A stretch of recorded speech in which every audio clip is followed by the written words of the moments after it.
ଭିନ୍ନ ଭିନ୍ନ ଲୋକ ନିଜ ନିଜ ପାର୍ଟନରଙ୍କ ପ୍ରତି ରୋମାନ୍ସକୁ ଭିନ୍ନ ଭିନ୍ନ ଶୈଳୀରେ ପରିବେଷଣ କରିଥାନ୍ତି। ଏହା ସହ ଭିନ୍ନ ଭିନ୍ନ ବ୍ୟକ୍ତିଙ୍କ ପାଇଁ ଭିନ୍ନ ଅର୍ଥରେ ବି ବୁଝାଯାଏ। ଆମ ମଧ୍ୟରୁ କିଛି ଜଣ ଏ ବାବଦରେ ମୁହଁ ଖୋଲିବା ବେଳେ କିଛି ଜଣ ଚୁପ୍ ରହିବାକୁ ପସନ୍ଦ କରନ୍ତି। ନିଜ ପାର୍ଟନରଙ୍କ ପ୍ରତି ଆକୃଷ୍ଟ ହେବାର ସେହିପରି କୌଣସି ଭୁଲ ବି ନାହିଁ। ସାଧାରଣରେ ରୋମାନ୍ସ ଭଲ ପାଇବା ଅଧିକରୁ ଅଧିକ ବଢ଼ାଇବା ସହିତ ଦୁଇ ବ୍ୟକ୍ତିଙ୍କ ନିକଟତର ମଧ୍ୟ ଆଣିଥାଏ।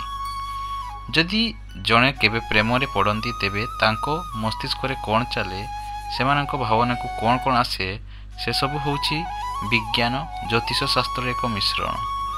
ଜ୍ୟୋତିଷ ଶାସ୍ତ୍ର ଅନୁଯାୟୀ ବ୍ୟକ୍ତିଙ୍କ ରାଶି ହିଁ ବ୍ୟକ୍ତିଙ୍କ ବ୍ୟକ୍ତିତ୍ୱ, ସେମାନଙ୍କ ପ୍ରେମ ଭାବନା, ସେମାନଙ୍କ ବୈବାହିକ ଜୀବନ ବାବଦରେ ସୂଚନା ମିଳେ।